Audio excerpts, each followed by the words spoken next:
हाय सत श्री अकाल, केम छो, वेलकम टू कंप्यूटर स्क्रीन। आज हम स्टार्ट करने वाले हैं क्लास 9th के साइंस का चैप्टर नंबर 8 मोशन। मोशन यानी कि गति या चाल कह सकते हैं हम। अब वो महानुभाव जो कहेंगे कि भैया लाइन बाय लाइन पढ़ाओ, उन्हें मैं बता दूं कि एनसीईआरटी के एक एक लाइन, एक एक वर्ड को हमने इस प्रेजेंटेशन में थोड़ी इंटरेस्टिंग तरीके से दिखाया है। तो आपको इस वीडियो को देखने के बाद एनसीईआरटी का कोई भी पॉइंट नहीं छूटेगा। वीडियो को लास्ट तक देखना, बहुत मजा आएगा। पहले मोशन का मतलब समझते हैं कि भैया ये जो मोशन टॉपिक, जो चैप्टर का नाम है, इसका मतलब क्या होता है। आपने वो गाना तो सुना ही होगा ना, गोरिया चाल तो हर मतवाली, गजरा गजरा कान के बाली। बस वही चाल के बारे में आज हम पढ़ने वाले हैं। अच्छा, जानते हैं ये मोशन कहते किसे हैं, डेफिनेशन क्या है। Motion is the phenomena in which an object changes its position over time. Motion क्या है? मोशन एक ऐसा प्रोसेस है, मोशन एक ऐसा प्रक्रिया है जिस प्रोसेस के थ्रू कोई ऑब्जेक्ट या कोई व्यक्ति समय के साथ अपनी जगह को बदलता है। मतलब समझे कि नहीं समझे? चलो एक एग्जांपल लेते हैं। फॉर एग्जांपल कोई यहां पर इंसान खड़ा है। अगर ये इंसान, समय यहां पर चल रहा है, अगर ये इंसान समय के साथ अपनी जगह को बदलता है, इस जगह से कहीं और चला जाता है, तब तो हम कहते हैं कि ये इंसान मोशन में है, यानी चल रहा है। लेकिन वहीं पर समय चल रहा है, लेकिन समय के साथ ये इंसान अपनी जगह को चेंज नहीं कर रहा। हम कहेंगे कि ये ऑब्जेक्ट या ये व्यक्ति रुका हुआ है, यानी रेस्ट में है। तो मोशन का मतलब समझ गए। अगर कोई व्यक्ति या वस्तु समय के साथ अपनी जगह को, अपनी पोजीशन को बदलता है, तब तो हम कहेंगे कि वो व्यक्ति या वस्तु मोशन में है, यानी चल रहा है। लेकिन वहीं पर अगर वो व्यक्ति और वस्तु समय के साथ अपने पोजीशन को चेंज नहीं करता, मतलब वो व्यक्ति और वस्तु रेस्ट पे है, रुका हुआ है। I think you got it. Okay, अब आते हैं एक्टिविटी नंबर 8.1 पर। यह एक्टिविटी आपके इस चैप्टर की सबसे आसान एक्टिविटी है, लेकिन सबसे इंपॉर्टेंट एक्टिविटी है। आपको करना क्या है इसमें? आपको यह पता लगाना है कि आपके क्लासरूम की जो दीवार है वो चल रही है या वो रुकी हुई है। अब तुम बोलोगे क्या भैया मजाक करते हो, दीवार भी कभी चलती है क्या? अरे बिल्कुल नहीं चलती मेरे भाई। लेकिन आपको इस बात का पता मोशन के डेफिनेशन से लगानी है। मोशन का डेफिनेशन क्या है भैया? मोशन कहता है कि अगर कोई ऑब्जेक्ट समय के साथ अपनी जगह को बदल रहा है, तब तो वो ऑब्जेक्ट मोशन में है, यानी चल रहा है।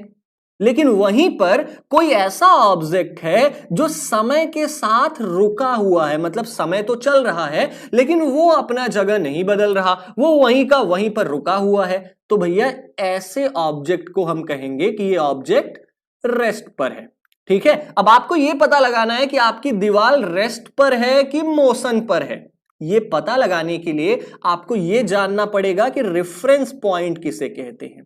किसे कहते हैं रेफरेंस पॉइंट? एक एग्जांपल से समझते हैं। फॉर एग्जांपल ये तुम्हारा घर है, ये तुम्हारा सुंदर सा घर है, और मान लेते हैं ये तुम्हारी सुंदर गर्लफ्रेंड का घर है। मान लो ये तुम्हारी गर्लफ्रेंड का घर है और ये तुम्हारा यानी चंदू का है। ठीक है, अब मान लो तुम्हारे मास्टर जी को तुम्हारे घर पर आना है। तुम्हारे मास्टर जी को तुम्हारे घर का एड्रेस नहीं पता, तो तुम्हारे मास्टर जी कैसे आएंगे? वो किसी से पूछेंगे कि भाई चंदू घर कहां है। अब इस बंदे ने बताया कि मास्टर जी आप पहले सीधा चंदू के गर्लफ्रेंड के घर पर चले जाइए, फिर वहां से जब आप लेफ्ट लेंगे तब जाकर 2 किलोमीटर बाद चंदू का घर आएगा। इस एग्जाम्पल में आपके घर का पता आपके गर्लफ्रेंड के घर से लग रहा है, मतलब आपके गर्लफ्रेंड के घर से जब हम लेफ्ट लेंगे तब आपका घर पड़ेगा।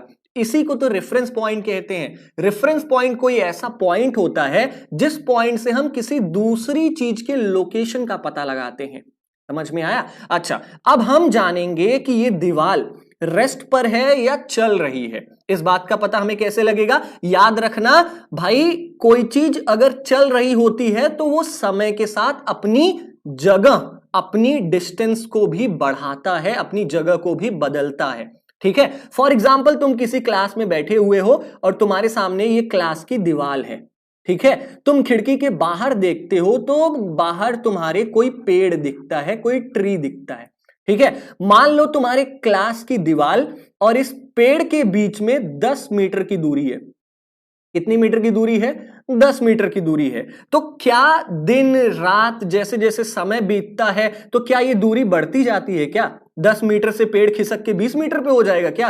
अरे नहीं ना, समय तो चलता रहेगा लेकिन समय के साथ इस दीवार और इस पेड़ की दूरी नहीं बढ़ेगी। मतलब आपका दीवार क्या है? रेस्ट पर है। यही तो कहता है ना मोशन। मोशन कहता है अगर समय के साथ कोई ऑब्जेक्ट अपने प्लेस को चेंज नहीं कर रहा मतलब वो रेस्ट पर है। तो आपकी दीवार क्या है? रेस्ट पर है।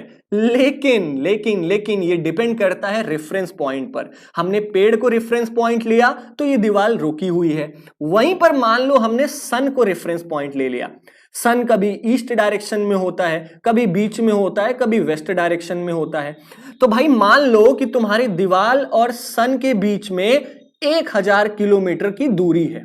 ठीक है, लेकिन अगर यही सन बीच में आ जाएगा तो हो सकता है 1500 किलोमीटर की दूरी हो जाए। अब मान लो यही सन वेस्ट डायरेक्शन में आ जाए तो हो सकता है 2000 किलोमीटर की दूरी हो जाए। ठीक है, तो यहां पर क्या हो रहा है? यहां पर समय के साथ दूरी बढ़ रही है। मतलब आपका दीवार चल रहा है, बिल्कुल चल रहा है, लेकिन ये मोशन में है, ये दीवार मोशन में है। इस बात का पता हम तभी लगा सकते हैं जब हम धरती के बाहर किसी और प्लैनेट से देखते हैं तब। ठीक है, समझ में आया? मतलब क्या है? मतलब ये है अगर कोई भी ऑब्जेक्ट रेस्ट पर है, मोशन पर है, इस बात का पता हमें कैसे लगता है? हमारे नजरिए से लगता है कि हम देख कहां रहे हैं, हम कौन से रेफरेंस पॉइंट से देख रहे हैं। हम इस पेड़ से देख रहे हैं तो दीवार रुकी हुई है। हम किसी और प्लेनेट से जाकर देख रहे हैं तो ये दीवार और सन के बीच में दूरी बढ़ रही है। मतलब ये दीवार आपकी मूव कर रही है कि नहीं? विचित्र बात। आज पता चला आपकी दीवार भी मूव करती है। हम धरती पर हैं लेकिन हमें पता तो नहीं चलता ना धरती गोल गोल घूम रही है, लेकिन एक्चुअल में धरती मूव कर रही है, जिससे आपका दीवार भी मूव करता है।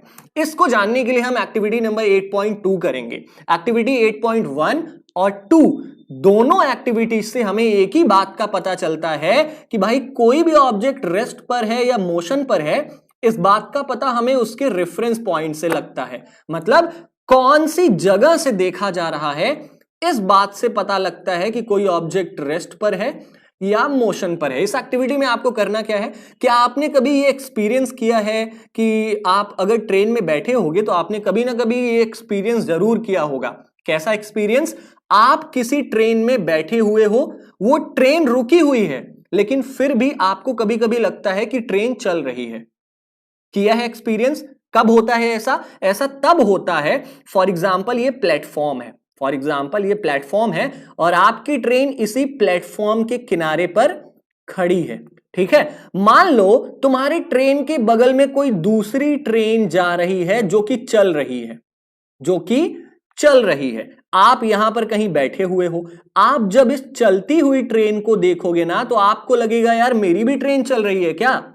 यस, ये हम ट्रेन को रेफरेंस पॉइंट लेकर जब देखते हैं तो हमें लगता है हमारी ट्रेन भी चल रही है। लेकिन वहीं पर जब आप प्लेटफॉर्म को रेफरेंस पॉइंट लेते हो, प्लेटफॉर्म तो रुका हुआ है, प्लेटफॉर्म तो कहीं जाता नहीं है। ठीक है, जब आप प्लेटफॉर्म को रेफरेंस पॉइंट लेते हो तो आपको लगता है नहीं यार मेरी ट्रेन तो रुकी हुई है। ये सबके साथ कभी ना कभी जरूर हुआ होगा। मान लो कोई प्लेटफॉर्म है, प्लेटफॉर्म के बगल में आपका ट्रेन खड़ी है, ट्रेन के बगल में कोई दूसरी ट्रेन जा रही है। जब आप उस ट्रेन को देखते हो तो आपको लगता है यार मेरी ट्रेन भी चल रही है क्या? ऐसा होता है सबके साथ। क्यों होता है? क्योंकि हम चलती हुई ट्रेन को अपना रेफरेंस पॉइंट मान लिए हैं। अगर हम प्लेटफॉर्म को रेफरेंस पॉइंट मानेंगे तो हमारा ट्रेन रेस्ट पर है। हम इस ट्रेन को अपना रेफरेंस पॉइंट मानेंगे तो हमारा ट्रेन मूव कर रहा है। Is it okay? समझ में आया? ठीक है, तो सारा खेल रेफरेंस पॉइंट का है। ये कोई भी ऑब्जेक्ट चल रहा है या रुका हुआ है, ये किस बात पर डिपेंड करता है? रेफरेंस पॉइंट पर डिपेंड करता है। Got it? Okay, let's move forward. Topic number 8.1 describing motion. हम किसी भी चीज के मूवमेंट का पता, कोई भी ऑब्जेक्ट चल रहा है या रुका हुआ है, इस चीज का पता हम कैसे लगा सकते हैं? मैंने अभी आपको बताया इस चीज का पता हम रेफरेंस पॉइंट से लगाते हैं। तो अब हम डिटेल में समझेंगे कि ये रेफरेंस पॉइंट है क्या। We describe the location of an object by specifying a reference point. यहां पर साफ साफ लिखा है, अगर हमें किसी चीज के लोकेशन का पता लगाना हुआ, अगर हमें यह पता लगाना हुआ कि कोई ऑब्जेक्ट मूव कर रहा है या कोई ऑब्जेक्ट रुका हुआ है, ये सारी चीजें हमें रेफरेंस पॉइंट से पता लगती हैं। अब रेफरेंस पॉइंट क्या है, एग्जाम्पल लेकर समझते हैं। फॉर एग्जाम्पल, तुम्हारा जो स्कूल है वो तुम्हारे रेलवे स्टेशन से, तुम्हारे शहर में जो रेलवे स्टेशन है उस रेलवे स्टेशन से मान लो तुम्हारा स्कूल 10 किलोमीटर नॉर्थ डायरेक्शन में पड़ता है। 10 किलोमीटर नॉर्थ डायरेक्शन में पड़ता है, मतलब अगर कोई व्यक्ति रेलवे स्टेशन से 10 किलोमीटर नॉर्थ की दिशा में जाए तो उसे तुम्हारा स्कूल मिल जाएगा। यहां पर स्कूल का एड्रेस, स्कूल का लोकेशन हमें इस रेलवे स्टेशन से चल रहा है, हमें इस रेलवे स्टेशन से पता चल रहा है कि स्कूल कहां है। इसलिए ये रेलवे स्टेशन हमारे स्कूल के लिए क्या काम करेगी, रेफरेंस पॉइंट का काम करेगी।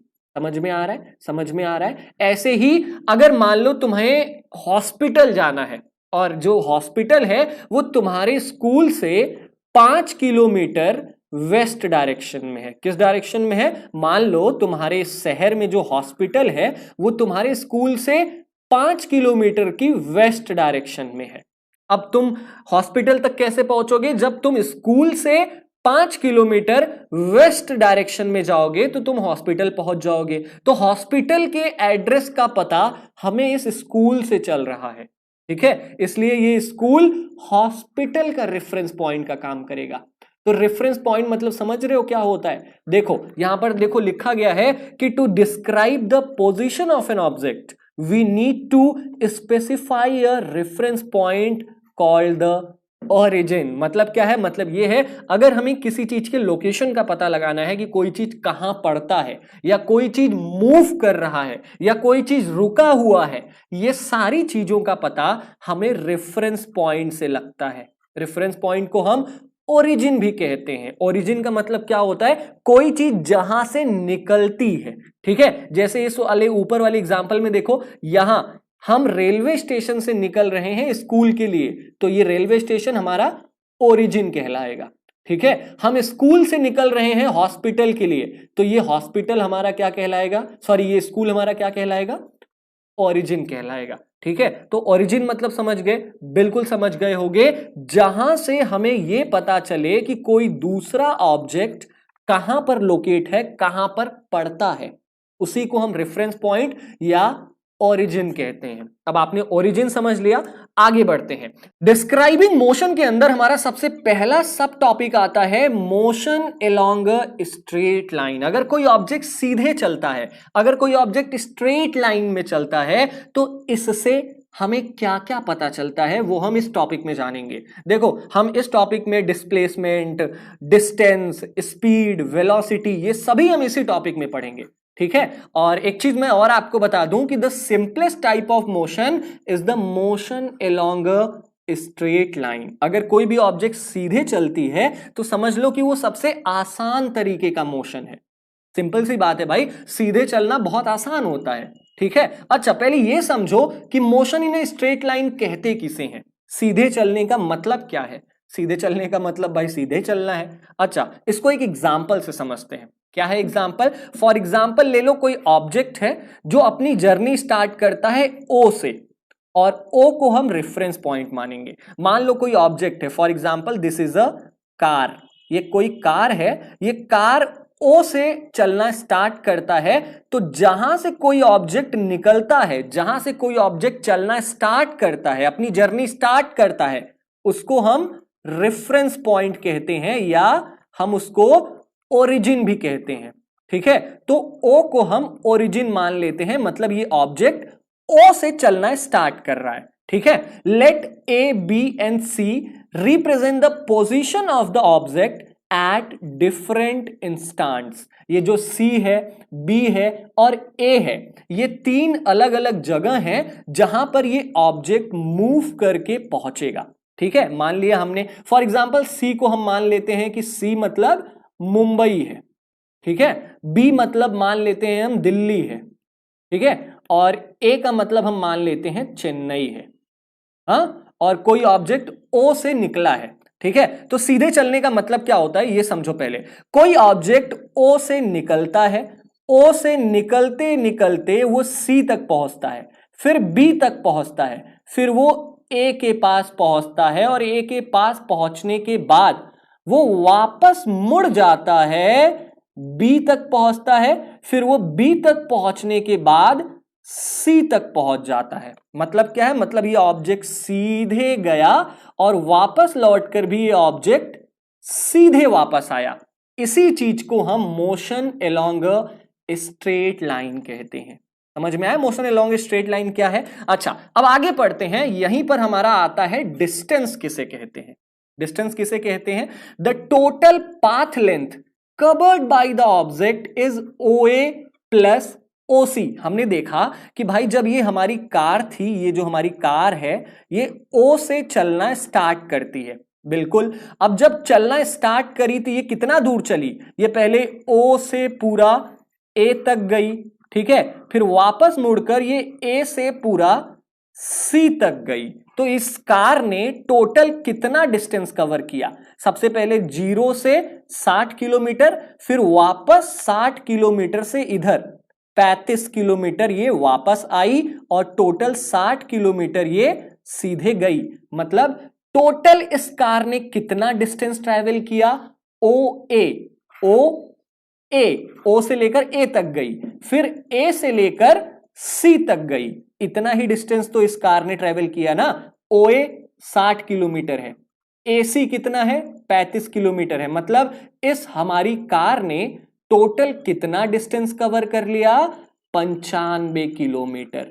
इसी को हम डिस्टेंस कहते हैं। डिस्टेंस क्या है? डिस्टेंस की बहुत ही सिंपल सी डिफिनीशन है, the total path length covered by the object is known as distance. अगर आपसे कोई पूछे कि डिस्टेंस किसे कहते हैं, सिंपल भाषा में कह देना कि भाई टोटल रास्ता, कोई ऑब्जेक्ट जितना भी टोटल लेंथ कवर करता है उसको हम डिस्टेंस का नाम देते हैं। ठीक है, चलो समझ गए डिस्टेंस क्या है। अच्छा, this is the distance covered by the object. ये 95 किलोमीटर हमारी गाड़ी चली है, तो टोटल डिस्टेंस हमारी गाड़ी कितनी कंप्लीट कर ली है?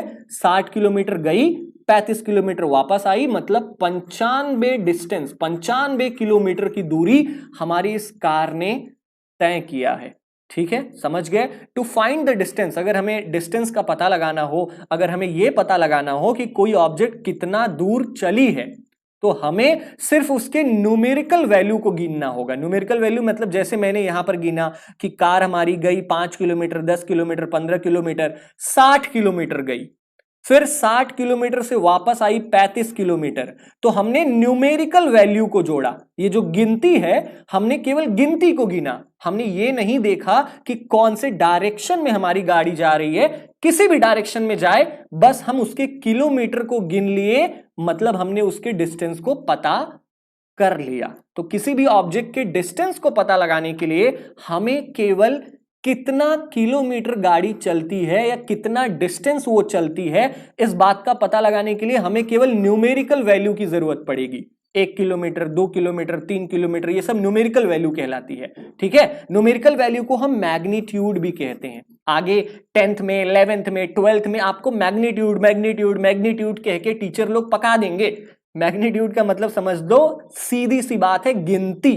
जैसे हम 1, 2, 3, 4, 10, 20 गिनते हैं ना, इसी को मैग्नीट्यूड कहते हैं। ठीक है, तो भाई अगर हमें डिस्टेंस पता लगाना हुआ तो हम टोटल कितना हमारी गाड़ी चली है, टोटल कितना रास्ता कवर किया है हमारी गाड़ी ने, अगर हमने इसको जोड़ लिया तो हम उस गाड़ी ने कितना डिस्टेंस कवर किया ये पता लगा लेंगे। ये बहुत ही सिंपल था। डिस्टेंस मतलब क्या होता है, फॉर एग्जाम्पल हम घर से स्कूल तक जाते हैं और हमारे घर से स्कूल की दूरी 18 किलोमीटर है, तो हमने कितना डिस्टेंस कवर किया? 18 किलोमीटर कवर किया। सिंपल सी चीज थी डिस्टेंस। ठीक है, आगे चलते हैं। डिस्प्लेसमेंट किसे कहते हैं? डिस्प्लेसमेंट थोड़ा सा अलग है। क्या है displacement? The shortest distance measured from the initial to the final position of an object is known as the displacement. मतलब क्या है? मतलब गाड़ी जहां से चली और आखिर में जहां पर पहुंची, वहां का शॉर्टेस्ट डिस्टेंस, शॉर्टकट लेकर जितनी दूरी होती है उसी को हम डिस्प्लेसमेंट कहते हैं। समझ पा रहे हो कि नहीं समझ पा रहे हो? चलो एक एग्जाम्पल से समझाता हूं। फॉर एग्जाम्पल यहां पर देखो, हमारी गाड़ी, हमारी जो कार थी, कार हमारी, फॉर एग्जाम्पल ये हमारी कार है, ठीक है। मान लो हमारी कार यहां से ओ से चलती है ए तक, ठीक है, ए से वापस आती है सी तक। तो इस गाड़ी का इनिशियल पोजीशन, मतलब गाड़ी कहां से स्टार्ट करी थी, 0 से, फाइनल कहां पहुंची है, 25 पर। तो डिस्प्लेसमेंट कितना हुआ, शॉर्टेस्ट डिस्टेंस कितना किलोमीटर, केवल 25 किलोमीटर, ठीक है। तो डिस्प्लेसमेंट समझ गए, इनिशियल पोजीशन और फाइनल पोजीशन के बीच में जो अंतर होता है इसी को हम डिस्प्लेसमेंट का नाम देते हैं। अगर हमें डिस्प्लेसमेंट पता लगाना हुआ, हम कैसे पता लगाएंगे, difference between the initial and final position of the object will give you the numeric value of displacement। हमें अगर पता लगाना हो, फॉर एग्जाम्पल देखो, एक यहां पर और एग्जाम्पल लेते हैं। फॉर एग्जाम्पल कोई ऑब्जेक्ट है, कोई इंसान है, ठीक है। कोई इंसान यहां गया 10 किलोमीटर चल लिया, फिर यहां से यहां आ गया 15 किलोमीटर चल लिया, ठीक है। फिर यहां से ये यहां आ गया, फिर 10 किलोमीटर चल लिया ये, ठीक है, और यहीं पर आके ये रुक गया, ठीक है। अब अगर हमें डिस्टेंस पता लगाना हुआ तो ये ऑब्जेक्ट पहले 10 किलोमीटर गया, फिर 15 किलोमीटर गया, 10 और 15 हो गया हमारा 25 किलोमीटर, फिर 10 किलोमीटर आया, मतलब इस ऑब्जेक्ट ने टोटल कितना डिस्टेंस कवर किया, 35 किलोमीटर। लेकिन अगर हमें इसका डिस्प्लेसमेंट पता लगाना हुआ तो इनिशियल पोजीशन, मतलब जहां से गाड़ी चलना स्टार्ट की है और जहां पर आखिर में पहुंची है, इन दोनों के बीच में जितना डिस्टेंस होता है यही डिस्प्लेसमेंट कहलाता है, ठीक है। डिस्प्लेसमेंट समझ गए। डिस्प्लेसमेंट हमेशा हमेशा के लिए याद कर लो, the shortest distance measured from the initial and final position of the object is known as the displacement. मतलब जहां से चलना स्टार्ट किया था, जहां से हमारी गाड़ी ने चलना स्टार्ट किया था और जहां पर गाड़ी आखिरी बार पहुंची है, उसके बीच में जितनी दूरी होती है इसी को हम डिस्प्लेसमेंट का नाम देते हैं, ठीक है। समझ में आया? आई होप कोई दिक्कत नहीं होगी। चलो आगे बढ़ते हैं। वाओ, पूछने वालों ने क्या क्या नहीं पूछा होगा, मेरा वादा है तुमने ऐसा क्वेश्चन नहीं देखा होगा। क्या है क्वेश्चन? पूछ रहा है कि can the magnitude of the displacement be equal to the distance travelled by an object. बड़ा ही दिमागदार क्वेश्चन है, अगर दिमाग होगा तो कर ले जाओगे। पूछ रहा है कि क्या कभी कोई ऐसा संयोग बन सकता है कि डिस्प्लेसमेंट की वैल्यू डिस्टेंस के बराबर हो जाए। जैसे हमने यहां पर क्या पढ़ा था, हमने पढ़ा था कि भाई कार हमारी यहां से चली, यहां ए तक आई, फिर वापस मुड़कर सी तक गई। मतलब कार ने कितना डिस्टेंस कवर किया, कार ने 95 किलोमीटर ट्रेवल किया। लेकिन वहीं पर डिस्प्लेसमेंट कितना है, केवल 0 से लेकर 25 किलोमीटर तक। यही तो है ना शॉर्टेड डिस्टेंस। शॉर्टेड डिस्टेंस को ही तो हम डिस्प्लेसमेंट कहते हैं। तो डिस्प्लेसमेंट यहां पर कितना है, यहां पर डिस्प्लेसमेंट हमारा है 25 किलोमीटर। तो क्वेश्चन अगले साइड में ये पूछ रहा है कि क्या कभी डिस्टेंस और डिस्प्लेसमेंट बराबर हो सकता है। अगर हो सकता है तो कौन से केस में? देखो यहां पर साफ साफ लिखा गया है कि अगर कोई बॉडी, अगर कोई ऑब्जेक्ट या कोई व्यक्ति किसी एक दिशा में चलता है बिना वापस आए, मतलब फॉर एग्जाम्पल देख लेते हैं यहां पर, अगर कोई व्यक्ति यहां से चलना स्टार्ट करता है और वो सीधा चलता जाता है किसी एक डायरेक्शन में और वापस नहीं आता, तब इस केस में डिस्प्लेसमेंट डिस्टेंस के इक्वल हो सकता है। कैसे हो सकता है? फॉर एग्जाम्पल ये व्यक्ति यहां से चला और ए तक आया, यहां तक आने में इसने 95 किलोमीटर की डिस्टेंस ट्रेवल किया। किया कि नहीं किया? बिल्कुल किया मेरे भाई। और डिस्प्लेसमेंट कितना है? डिस्प्लेसमेंट भी तो इतना ही है ना, क्योंकि 0 से लेकर 60 तक पहुंचने का केवल यही इकलौता शॉर्टकट है, ये इकलौता, ये शॉर्टेड डिस्टेंस है, ठीक है। तो यहां पर डिस्टेंस और डिस्प्लेसमेंट दोनों 95 किलोमीटर है। तो किस केस में डिस्प्लेसमेंट और डिस्टेंस इक्वल हो सकता है?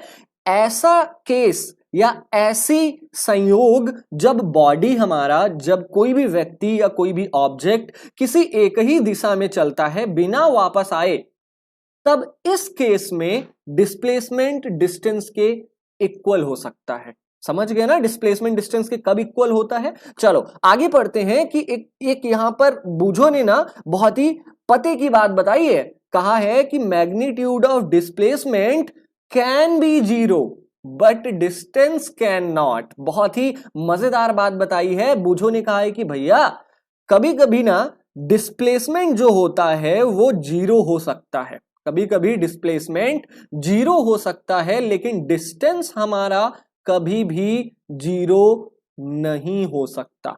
मतलब क्या है? मतलब ये है, फॉर एग्जाम्पल यहां से कोई कार है, वो यहां से चलकर यहां से चलकर यहां जाती है, फिर वो वापस वही जगह पर आ जाती है जहां से वो चली हुई है। तो इसने कितना डिस्टेंस कवर किया? 2 मीटर गई, 2 मीटर आई, तो डिस्टेंस कितना हो गया? डिस्टेंस हो गया 4 मीटर। 2 मीटर जाना प्लस 2 मीटर आना इक्वल टू, इसने डिस्टेंस कितना कवर किया? 4 किलोमीटर। लेकिन यहीं पर अगर हम इसका डिस्प्लेसमेंट देखें तो डिस्प्लेसमेंट कितना है इसका?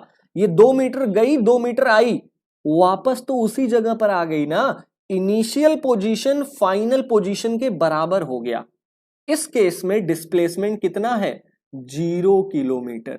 ठीक है, तो यही बूझो बता रहा है कि भाई कभी कभी डिस्प्लेसमेंट जीरो हो जाता है लेकिन डिस्टेंस कभी भी जीरो नहीं होता। आई थिंक आपको समझ में आ गया होगा। वाओ, नेक्स्ट मजेदार topic, uniform motion and non uniform motion. Uniform motion क्या है, किसे कहते हैं? इसकी जरूरत 9, 10, 11, 12 हर क्लासेस में है। जान लो आज यूनिफॉर्म मोशन किसे कहते हैं। नाम से ही क्लियर है यूनिफॉर्म का मतलब क्या होता है। यूनिफॉर्म का मतलब जब सभी ने एक जैसे कपड़े पहने हों, बिल्कुल ऐसे ही यूनिफॉर्म मोशन होता है।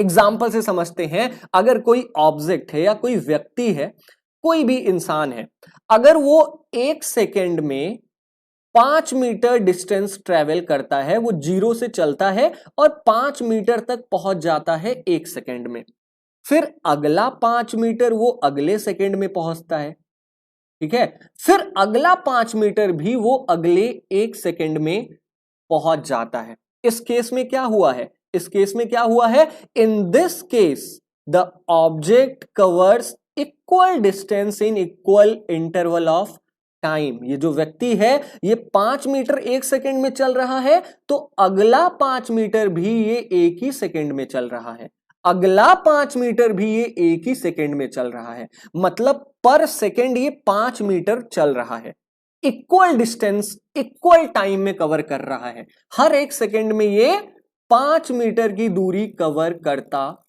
है। तो ऐसे मोशन को, ऐसे चाल को हम यूनिफॉर्म मोशन कह सकते हैं, या ऐसे कह सकते हैं जिसमें स्पीड सेम होती है, 5 मीटर पर सेकेंड। ठीक है, समझ में आया। यूनिफॉर्म मोशन क्या होता है? जब कोई व्यक्ति या कोई ऑब्जेक्ट इक्वल टाइम में इक्वल दूरी कवर करे। हर 1 सेकेंड में यहां पर यह व्यक्ति 5 मीटर चल रहा है, इस वजह से हम कह सकते हैं कि ये ऑब्जेक्ट यूनिफॉर्म मोशन में है। समझ में आया। अब नॉन यूनिफॉर्म किसे कहेंगे? नॉन यूनिफॉर्म मोशन का मतलब क्या है, एग्जाम्पल से समझते हैं।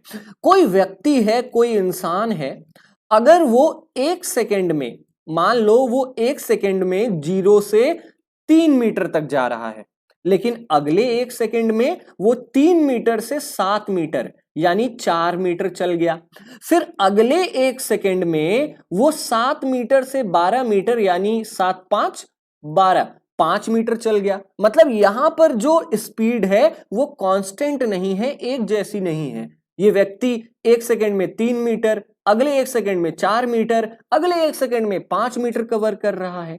तो इस केस में क्या हो रहा है?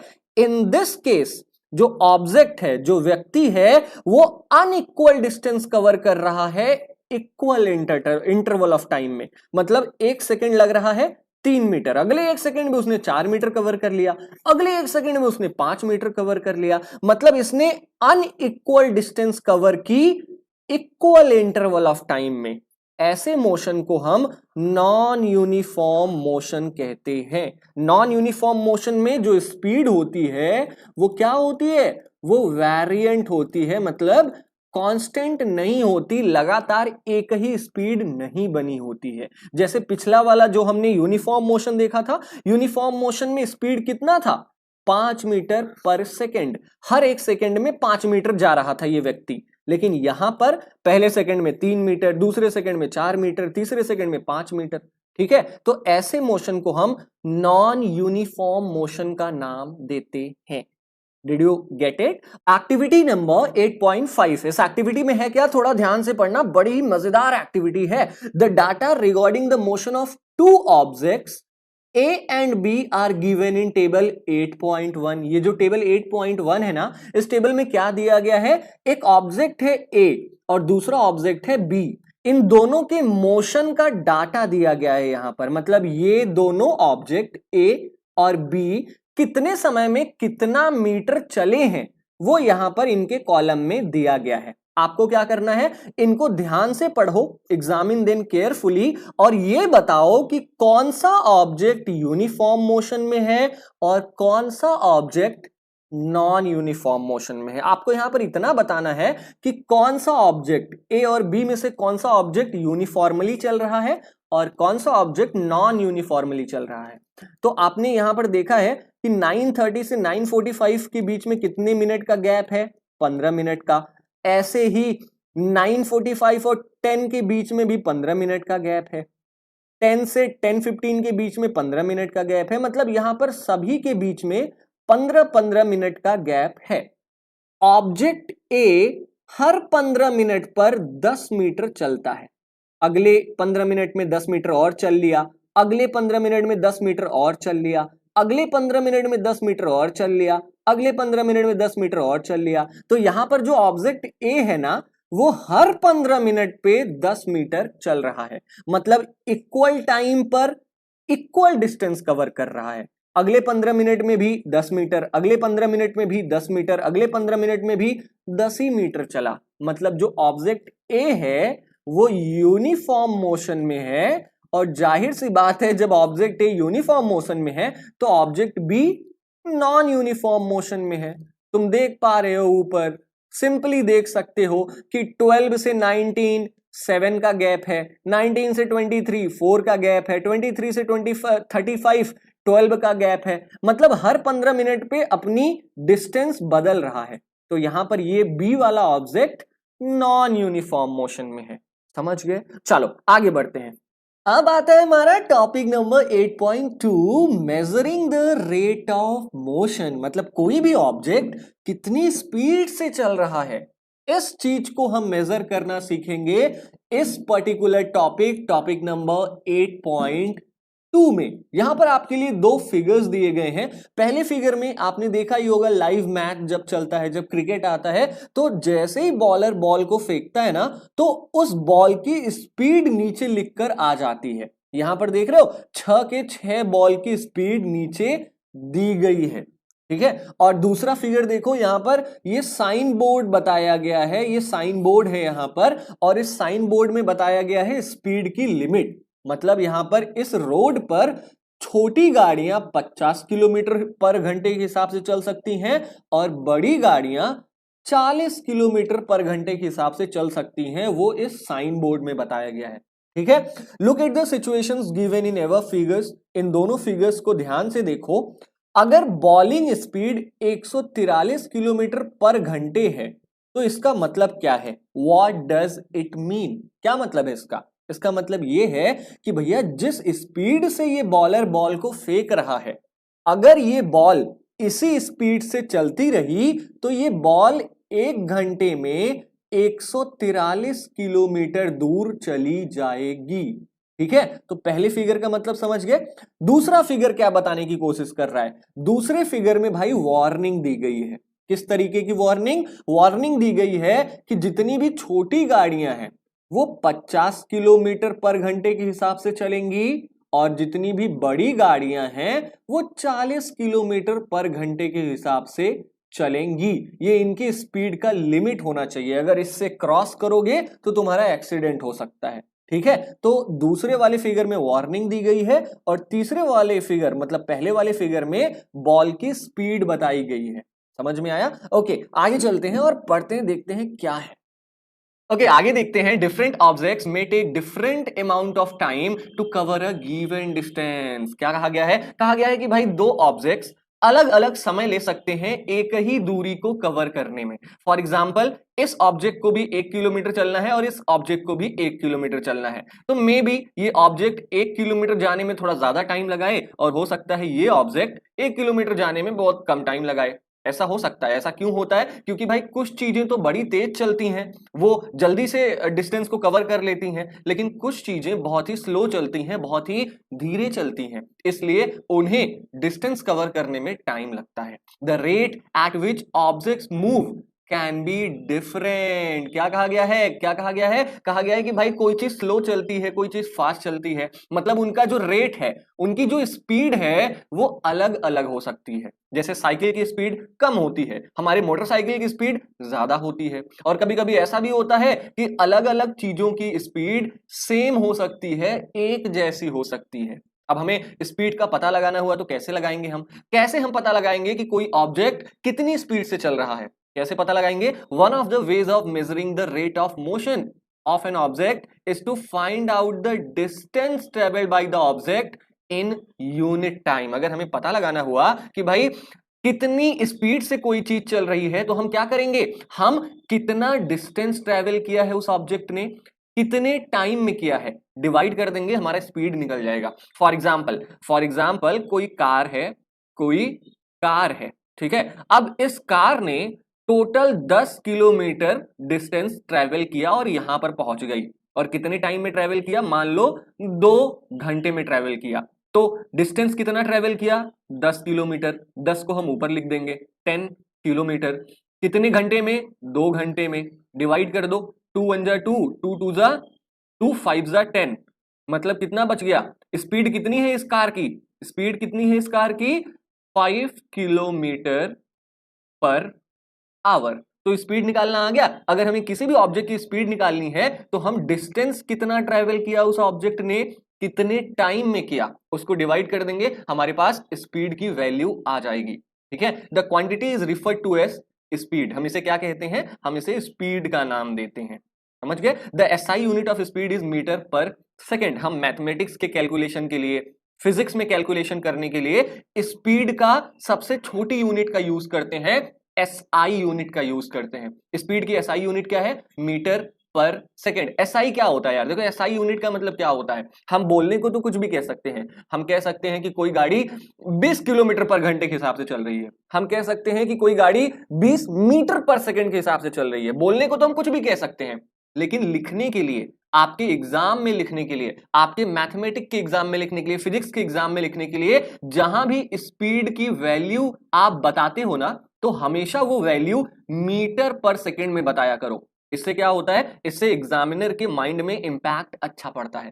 ठीक है, this is represented by the symbol metre per second और मीटर पर सेकेंड। हम मीटर पर सेकेंड को इन दो सिंबल से रिप्रेजेंट करते हैं, मीटर सेकेंड का -1 या मीटर पर सेकेंड। ठीक है, हम स्पीड के एसआई यूनिट को इन दो तरीकों से एक्सप्रेस करते हैं, लिखते हैं। और भी बहुत सारी यूनिट्स हैं स्पीड की, लेकिन हम उसको कैलकुलेशन में यूज नहीं करते हैं। जैसे सेंटीमीटर पर सेकेंड हो गया, किलोमीटर पर आवर हो गया, ये सभी भी स्पीड की एसआई यूनिट नहीं है, लेकिन ये स्पीड की क्या है? ये स्पीड की यूनिट कहलाती हैं, सेंटीमीटर पर सेकेंड, किलोमीटर पर आवर। ठीक है, to specify the speed of an object we require only its magnitude. कहा गया है कि अगर हमें किसी भी ऑब्जेक्ट की स्पीड पता करनी है ना, तो हम केवल उस ऑब्जेक्ट के मैग्नीट्यूड का पता करेंगे। मैग्नीट्यूड का मतलब केवल हम ये पता करेंगे कि वो ऑब्जेक्ट कितना डिस्टेंस ट्रेवल किया, कितने टाइम में किया, डिवाइड कर देंगे, हमारा स्पीड का मैग्नीट्यूड निकलकर बाहर आ जाएगा। ठीक है, स्पीड पता करने के लिए हमें केवल न्यूमेरिक वैल्यू की जरूरत पड़ेगी, हमें डायरेक्शन की जरूरत नहीं पड़ती है। गाड़ी किसी भी डायरेक्शन में जाए, बस हम स्पीड का पता डिस्टेंस अपॉन टाइम करके लगा सकते हैं। समझ में आया? कोई दिक्कत तो नहीं है? आगे बढ़ते हैं। The speed of an object need not to be constant. अब ये तो हम सभी को पता है यार कि ऐसा तो हो नहीं सकता है कि किसी चीज की स्पीड लगातार सेम स्पीड बनी रहे। कभी कभी गाड़ी 30 किलोमीटर पर घंटे के हिसाब से चलती है, कभी कभी गाड़ी 100 किलोमीटर पर घंटे के हिसाब से चलती है। ट्रैफिक है तो गाड़ी स्लो चलेगी, एकदम खाली हाईवे मिल गया तो गाड़ी हमारी बहुत तेज चलेगी। ऐसा होता है ना? अब ऐसा किस लिए होता है? In most cases objects will be in non uniform motion. हमारे अगल बगल जितनी भी चीजें चलती हैं ना, ज्यादातर केसेस में ये सारी चीजें ना कभी तेज चलती हैं, कभी धीरे चलती हैं। जैसे हम इंसान कभी दौड़ के चलते हैं, उसमें हमारी स्पीड ज्यादा होती है। हम कभी कभी चल के चलते हैं, वहां पर हमारी स्पीड कम होती है। कभी हम साइकिल अपनी तेज चलाते हैं, कभी धीरे चलाते हैं। मतलब इस दुनिया में जितनी भी चीजें हैं जो मूव कर रही हैं, वो ज्यादातर नॉन यूनिफॉर्म मोशन में है। मतलब उनका स्पीड घटता और बढ़ता रहता है। Therefore we describe the rate of motion of such objects in terms of their average speed. देखो भाई, अलग अलग चीजें कभी धीरे चलती हैं, कभी तेज चलती हैं, तो हर टाइम हम उनकी स्पीड को तो नोट नहीं कर सकते ना, इसलिए हम उनकी एवरेज स्पीड को नोट डाउन करते हैं। एवरेज का मतलब समझते हो ना? देखो एवरेज स्पीड कैसे निकालोगे? देखो यहां पर लिखा गया है कि the average speed of an object is obtained by dividing the total distance by the total time taken. Average speed निकालने का फॉर्मूला यहां पर दिया गया है। देखो एवरेज स्पीड निकालने का फॉर्मूला यहां पर दिया गया है। जैसे एवरेज स्पीड कैसे निकालोगे? फॉर एग्जाम्पल कोई इंसान है, ठीक है, वो पहले 1 घंटे में 2 किलोमीटर चलता है, ठीक है, फिर वो अगले एक घंटे में 3 किलोमीटर चलता है, ठीक है, फिर वो अगले 1 घंटे में मान लो 5 किलोमीटर चलता है। अब हमें इस इंसान के एवरेज स्पीड को निकालना हुआ तो कैसे निकालोगे एवरेज स्पीड को? एवरेज स्पीड का फॉर्मूला है टोटल डिस्टेंस कितना ट्रेवल किया। तो total distance 2 kilometre plus 3 kilometre plus 5 kilometre, 3 2 5 5 5 10 kilometre total distance travel किया गया, ठीक है, अपॉन टोटल टाइम टेकन, कितना समय लिया गया है। तो 1 घंटा, 2 घंटा, 3 घंटा, 3 घंटे टाइम लिए गए हैं। जब डिवाइड करोगे तो हमारा कुछ 9 पॉइंट कुछ करके हमारा 9.3 किलोमीटर पर आवर आएगा, ठीक है। तो ये हो गई हमारी इस इंसान की एवरेज स्पीड। मतलब ये इंसान हर घंटे, सॉरी 9 पॉइंट नहीं, 3 पॉइंट, एक सेकेंड थोड़ा इरेज करके हम फिर से लिखते हैं इसको। इसकी एवरेज स्पीड क्या हो गई इस इंसान की? 3.3 हो गई। मतलब ये इंसान पर घंटे 3 किलोमीटर चल रहा है। समझ गया? चलो, if an object travels a distance s in time t, then its speed v is v equal to s upon t। क्या कहा गया है? कहा गया है कि मान लो अगर एवरेज स्पीड को हम v मान ले, ठीक है, टोटल डिस्टेंस को मान लो हम s मान लेते हैं और टाइम टेकन को हम t मान लेते हैं, तो हम इस पूरे फॉर्मूले को इस तरीके से भी तो लिख सकते हैं ना। बिल्कुल लिख सकते हैं। Let us understand this by an example. हम एवरेज स्पीड को एक एग्जांपल से समझते हैं। एक एग्जांपल यहां पर दिया गया है कि मान लो कोई कार है जो 100 किलोमीटर टोटल डिस्टेंस कवर करती है 2 घंटे में। आपको इसका एवरेज स्पीड निकालना है। तो एवरेज स्पीड क्या होता है? टोटल डिस्टेंस 100 किलोमीटर अपॉन 2 घंटे में, कट गया, कितना आया एवरेज स्पीड इसका? 50 किलोमीटर पर आवर। 1 घंटे में 50 किलोमीटर इस कार की एवरेज स्पीड है, ठीक है। It's average speed is 50 kilometre per hour. लेकिन एक बात याद रखना, एवरेज स्पीड का मतलब क्या होता है? अगर किसी भी कार ने 2 घंटे में, मान लो पहले घंटे में वो और दूसरे घंटे में मिलाकर 2 घंटे में इसने 100 किलोमीटर चला, तो ऐसा हो सकता है कि पहले घंटे ये 40 किलोमीटर ही चला हो, दूसरे घंटे इसने 60 किलोमीटर चल दिया हो। मतलब इसकी स्पीड ना हो सकती है कि कभी कम रही हो, कभी ज्यादा रही हो, लेकिन ये जो 50 किलोमीटर आवर की स्पीड है, ये इसकी एवरेज स्पीड कहलाएगी। मतलब औसतन ये गाड़ी इस स्पीड से चली है, तभी वो 2 घंटे में 100 किलोमीटर कवर कर ली है। ठीक है, समझ में आया? Is it okay? ओके, आगे बढ़ते हैं और देखते हैं एवरेज स्पीड का एक क्वेश्चन है, बहुत ही धमाकेदार क्वेश्चन है। देखते हैं क्या है। एग्जाम्पल नंबर 8.1 बहुत ही इजी क्वेश्चन है। इस क्वेश्चन में आपको भैया सिर्फ एवरेज स्पीड निकालनी है ऑब्जेक्ट की। तो एवरेज स्पीड का फॉर्मूला हमेशा याद रखना, ऐसे क्वेश्चंस को तो चुटकियों में हलवा समझ के खा जाओगे। एवरेज स्पीड की जो फॉर्मूला है वो क्या है, ये कहता है एवरेज स्पीड की भाई जितना टोटल डिस्टेंस कवर किया है ऑब्जेक्ट ने उसको डिवाइड कर दो तुम टोटल टाइम से, तुम्हारा एवरेज स्पीड निकल जाएगा। ठीक है, तो सबसे पहले टोटल डिस्टेंस गिनते हैं। तो कोई ऑब्जेक्ट है, पहले 16 मीटर चला फिर 16 मीटर चला, तो इस ऑब्जेक्ट ने 16 प्लस 16 यानी कि 32 मीटर। ठीक है, 16 प्लस 16 32 मीटर ये ऑब्जेक्ट चला है। ठीक है, और इस ऑब्जेक्ट ने टाइम कितना लिया, पहली बार में 4 सेकेंड, दूसरी बार में 2 सेकेंड, मतलब 4 सेकेंड 2 सेकेंड हो गया 6 सेकेंड। अब हमारे पास टोटल डिस्टेंस भी पता चल गया है और टोटल टाइम भी पता चल गया है, डिवाइड कर दो, आंसर हमारा आ जाएगा। Topic number 8.2.1 speed with direction. हम इस टॉपिक में पढ़ेंगे कि अगर स्पीड के साथ साथ हम ये भी बताएं कि कोई ऑब्जेक्ट किस डायरेक्शन में जा रही है तो इस चीज को हम क्या कहेंगे। सिंपल सी भाषा में इस चीज को हम वेलोसिटी कहते हैं। तो इस टॉपिक में हम पढ़ेंगे भाई वेलोसिटी क्या है। नाम तो सुना होगा वेलोसिटी का कभी ना कभी, कहीं ना कहीं। ठीक है, अब पढ़ते हैं कि एक्चुअल में वेलोसिटी कहते किसे हैं। बहुत ही सिंपल है, अगर भाई स्पीड के साथ साथ ये भी बताया जाए कि कोई ऑब्जेक्ट किस डायरेक्शन में जा रहा है, समझ जाना उस ऑब्जेक्ट की वेलोसिटी बताई जा रही है। ठीक है, the rate of motion of an object can be more comprehensive if we specify its direction of motion along with its speed। कहा गया है भाई कि अगर कोई भी ऑब्जेक्ट किस रेट से चल रहा है, इस चीज का पता लगाना हमारे लिए और भी आसान हो सकता है। कब आसान हो सकता है, अगर हम उस ऑब्जेक्ट की स्पीड के साथ साथ ये भी पता लगाएं कि वो ऑब्जेक्ट कौन सी डायरेक्शन में जा रहा है।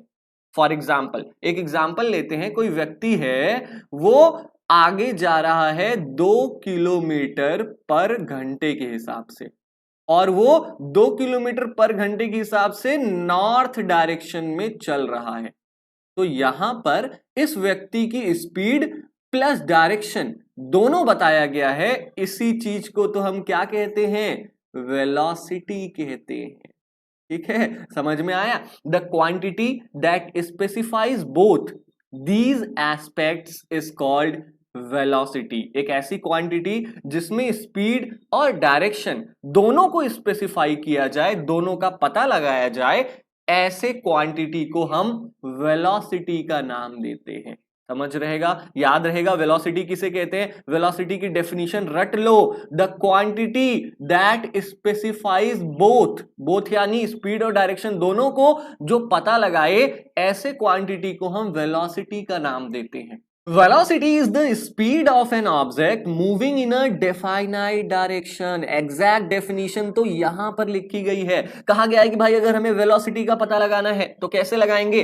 देखो, कोई भी ऑब्जेक्ट की स्पीड कितनी है प्लस वो कौन से डायरेक्शन में जा रहा है, इन दोनों चीजों का अगर हम पता लगा लेंगे तो हम वेलोसिटी को निकाल सकते हैं। वेलोसिटी का फॉर्मूला नीचे दिया गया है, मैं बताता हूं अभी आपको। The velocity of an object can be uniform और वेरिएबल। हो सकता है कि किसी ऑब्जेक्ट की वेलोसिटी कम हो सकता है कि किसी ऑब्जेक्ट की वेलोसिटी ज्यादा हो। जैसे स्पीड कम और ज्यादा होती रहती है, वैसे वेलोसिटी भी कम और ज्यादा होती रहती है। It can be change by changing the object speed, direction और बोथ। कहा गया है कि भाई वेलोसिटी को हम बदल सकते हैं, मतलब कभी वेलोसिटी कम हो सकती है, कभी वेलोसिटी ज्यादा हो सकती है। ये कम और ज्यादा कैसे हो सकता है, अगर किसी ऑब्जेक्ट की स्पीड बढ़ा दिया जाए या घटा दिया जाए तो उसकी वेलोसिटी भी बढ़ जाती है और घट जाती है।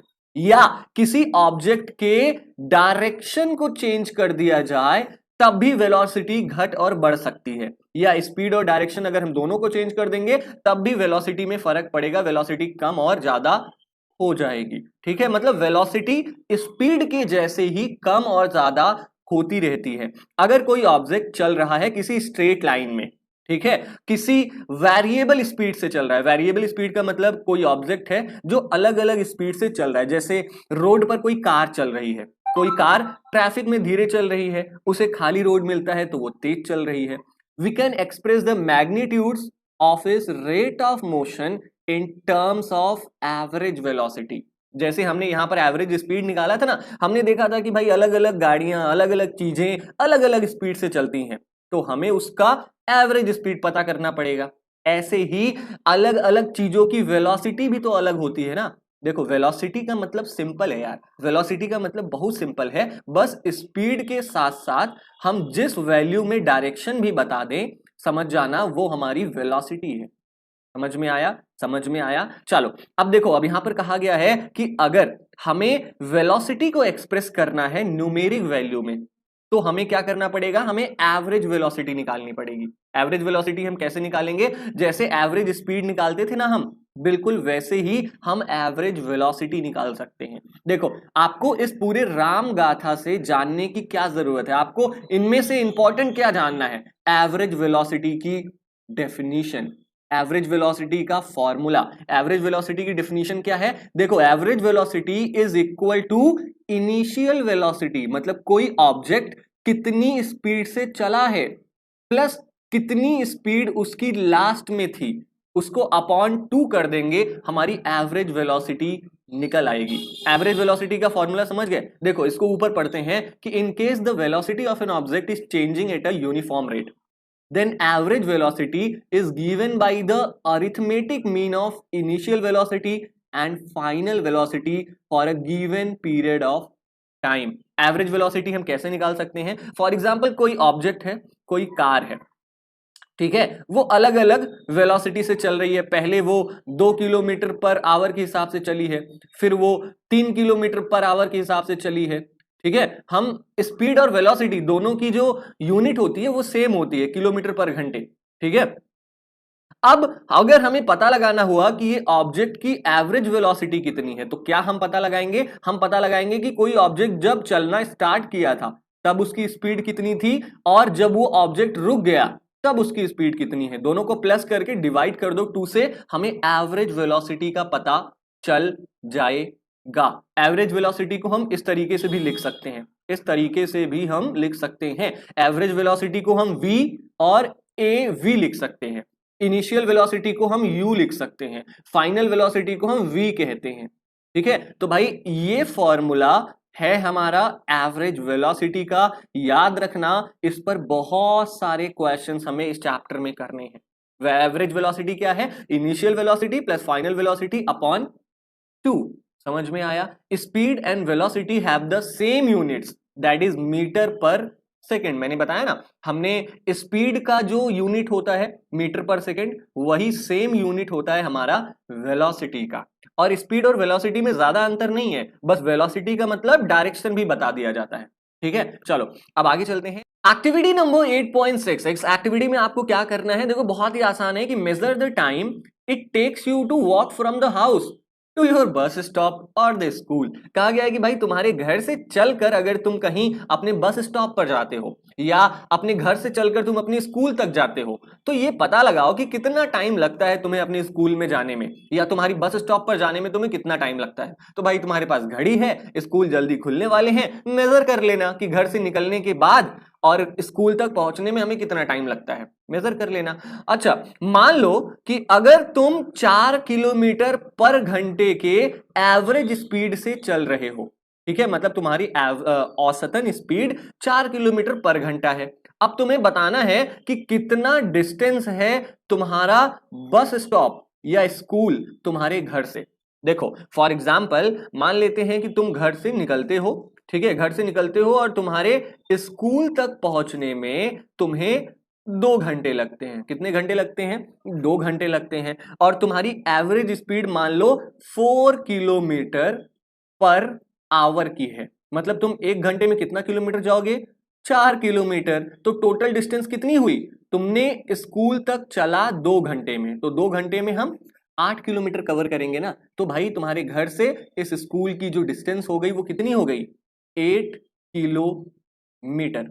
समझ आया? ये एक्टिविटी कैसी थी, कर लेना एक बार देख के। चलो आगे बढ़ते हैं एक्टिविटी नंबर 8.7 की तरफ। इस एक्टिविटी में आपसे पूछा है कि भाई अभी क्या है, अभी बारिश का मौसम चल रहा है। जब कभी भी बारिश होती है ना तो आपने देखा होगा कि बिजलियां कड़कती हैं, बिल्कुल कड़कती हैं। क्या आपने ऐसा नोटिस किया है कि बिजलियों के कड़कने की जो आवाज होती है उसको धरती तक पहुंचने में थोड़ा टाइम लगता है, लेकिन जो लाइटनिंग होती है, जो बहुत तेज से उजाला हो जाता है जब बिजलियां कड़कती हैं, तो वो हमें जल्दी दिखाई देता है, लेकिन आवाज थोड़ी देर में आती है। जब बिजलियां कड़कती हैं तो बिजलियों के कड़कने की आवाज तो थोड़ी लेट में आती है, लेकिन हमें लाइट पहले ही दिखाई दे देता है। ऐसा क्यों होता है? Can you answer why this happens? ऐसा क्यों होता है? ऐसा इसलिए होता है भाई क्योंकि साउंड लेट में इसलिए पहुंचता है क्योंकि साउंड की स्पीड केवल कितनी है, 346 मीटर पर सेकेंड। और वहीं पर लाइट की स्पीड जानते हो, चौंक जाओगे, 3 लाख किलोमीटर पर सेकेंड। तो भाई ऑब्वियस सी बात है, जल्दी कौन पहुंचेगा, जो तेज चलेगा। तो लाइट तो तेज चल रहा है ना, तो लाइट इसलिए हमें धरती पर आसानी से और बहुत जल्दी दिख जाता है। ठीक है, measure this time interval using a digital wrist watch और अ स्टॉप वॉच। आपको अगला क्या करना है, इस थर्ड पॉइंट में आपको क्या करना है, देखो जब कभी भी बिजली कड़के ना, तो जब आपको लाइट दिखाई दे, जब बिजलियों के कड़कने का उजाला दिखाई दे और उसके बाद जब आवाज आए, इनके बीच में देखो कि कितने समय का अंतर है। औसतन हम मान लेते हैं कि 5 सेकेंड या 6 सेकेंड का डिफरेंस होता है।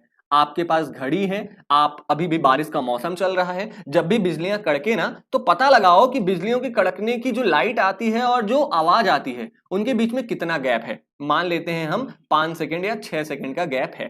ठीक है, अब आपको कैलकुलेट करना है डिस्टेंस। किस चीज का डिस्टेंस कैलकुलेट करना है, जहां से ये बिजलियों के कड़कने की आवाज आ रही है वहां से धरती तक की कितनी दूरी है, यह आपको पता लगाना है। अब डिस्टेंस का फॉर्मूला क्या होता है, डिस्टेंस का फॉर्मूला होता है भाई स्पीड इंटू टाइम। तो स्पीड कितनी है, स्पीड साउंड की होती है 346 मीटर मल्टीप्लाइड बाई टाइम। अब आप अपनी घड़ी में टाइम देख लेना। फॉर एग्जांपल मैंने यहां पर ले लिया कि लाइट और साउंड के बीच में 5 सेकंड की दूरी है। आप अपने घड़ी से एक बार चेक कर लेना कि कितने सेकंड की दूरी है। ठीक है, फॉर एग्जांपल मैंने यहां ले लिया 5, तो 346 को मल्टीप्लाई कर देना 5 से, हमारा डिस्टेंस कैलकुलेट हो जाएगा। समझ में आया? आई थिंक कि आपको ये एक्टिविटी भी समझ में आ गई होगी। सो यहां पर आपको करने के लिए दिया है इन्होंने कुछ क्वेश्चंस। अब भाई इन क्वेश्चंस को आप आसानी से कर लोगे जब मैं कराऊंगा। तो मैं इसके लिए एक सेपरेट वीडियो बनाऊंगा। फिजिक्स के हर चैप्टर के बाद ना न्यूमेरिकल्स को कराने के लिए मैं एक अलग वीडियो बनाऊंगा जिसमें चैप्टर के सभी न्यूमेरिकल्स को मैं एक एक करके सॉल्व करवाऊंगा।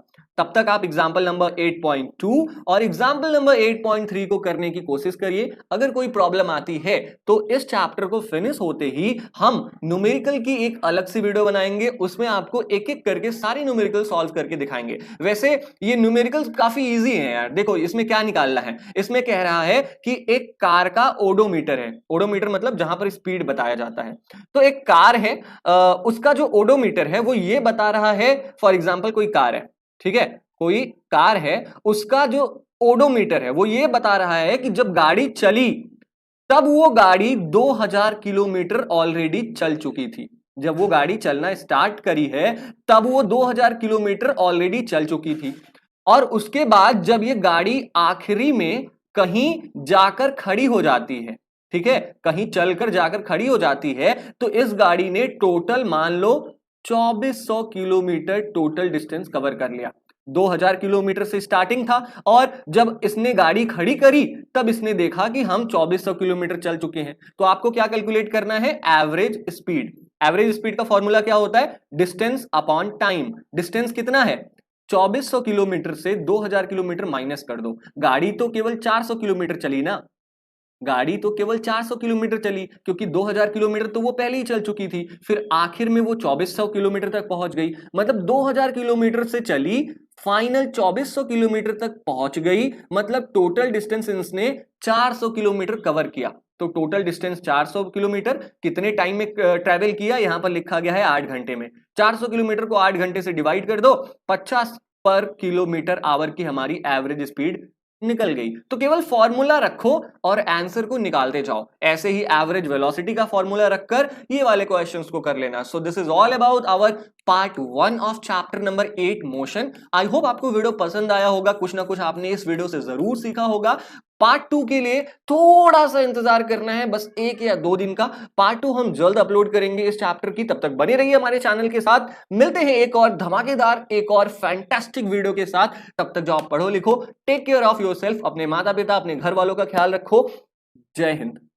हाय गाइस, आज मैं आपको एक ऐसे एप्लीकेशन के बारे में बताने वाला हूं जिस एप्लीकेशन पर आप अपने आईआईटी जेईई तक के डाउट्स चुटकियों में पूछ सकते हो। आपको इस एप्लीकेशन की डाउनलोड लिंक मेरे इसी वीडियो की डिस्क्रिप्शन बॉक्स में मिल जाएगी। लिंक पर क्लिक करो और इस एप्लीकेशन को डाउनलोड करके इंस्टॉल कर लो। जैसे इंस्टॉल करोगे ना, आपके सामने कुछ ऐसा इंटरफेस ओपन होकर आ जाएगा। आपको प्रोसीड पर क्लिक करना है। प्रोसीड पर क्लिक करने के बाद आपसे आपका कॉन्टैक्ट नंबर पूछा जाएगा। कॉन्टैक्ट नंबर एंटर करो, कंटिन्यू कर दो। आपने जो भी मोबाइल नंबर डाला है उस नंबर पर एक ओटीपी जाएगी। ओटीपी एंटर करने के बाद आप इस एप्लीकेशन पर लॉग इन हो जाते हो। अब जैसे ही आपके सामने ये एप्लीकेशन ओपन होता है, आपके पास दो ऑप्शन है। या तो आप अपने डाउट की फोटो ले लो, या आप अपने डाउट को यहां पर टाइप करके भी पूछ सकते हो। जैसे मैंने पूछ लिया what is cell, what is cell. अब मैंने नेक्स्ट कर दिया। अब ये कौन से टॉपिक का है, तो ये बायोलॉजी का है। बायोलॉजी में से कौन से टॉपिक का है, सेल स्ट्रक्चर एंड फंक्शन का है। Get connected to instructor. जैसे ही आप गेट कनेक्टेड टू इंस्ट्रक्टर पर क्लिक करते हो, कनेक्ट कर देता है आपको किसी टीचर के साथ, किसी ट्यूटर के साथ। और आप इस टीचर के साथ 30 मिनट्स तक फ्री ऑफ कॉस्ट डाउट पूछ सकते हो। उसके बाद आपको क्रेडिट चाहिए जो आपको खरीदना पड़ेगा। तो ये ऑटोमेटिकली 66 सेकंड 65 सेकंड बाद एक कॉल जाएगी। इस कॉल से क्या होता है कि इस कॉल से आप अपने डाउट को किसी ट्यूटर से पूछ सकते हो। सो this is how it works. एक और आपके पास ऑप्शन यहां पर मिल जाता है कि आप बहुत सारे क्वेश्चंस को भी यहीं से प्रैक्टिस कर सकते हो। सो एप्लीकेशन कैसा लगा, आप इस एप्लीकेशन को इंस्टॉल कर सकते हो। इसी वीडियो के डिस्क्रिप्शन बॉक्स में मैं लिंक प्रोवाइड कर